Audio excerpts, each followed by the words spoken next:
Hello সবাইকে। তো সেদিন পুঁই শাকের চচ্চড়ি বানিয়েছিলাম। তো আমি যেভাবে বানিয়েছি সেটাই আজকে তোমাদের সাথে শেয়ার করছি। প্রথমে তো আলুটা নুন হলুদ দিয়ে ভেজে নিয়েছিলাম, কেননা আগে আমি আলুটাই ভেজে নিই সবসময়। তারপর একটু তেল ঢেলে সেই তেলের মধ্যে একটা শুকনো লঙ্কা আর পাঁচফোড়ন দিলাম। তারপর দিয়েছিলাম সব সবজিগুলো। আমি সবজির মধ্যে দিয়েছিলাম কচু, কুমড়ো আর বেগুন। তারপর একটু নাড়াচাড়া করে আমি সব পুঁই শাকগুলোকে ঢেলে দিয়েছিলাম। তারপর ওখানে আমি কাঁচা লঙ্কা ফেলে দিয়েছিলাম আর টমেটো।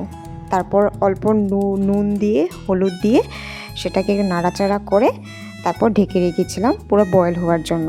তারপর আমি ঢাকনা উঠিয়ে আলুগুলোকে সুন্দরভাবে অ্যাড করে দিলাম। তারপর একটু জল দিয়ে দিয়েছিলাম। তারপর একটু নাড়াচাড়া করে উঠিয়ে দিলাম পুঁই শাকের চচ্চড়ি।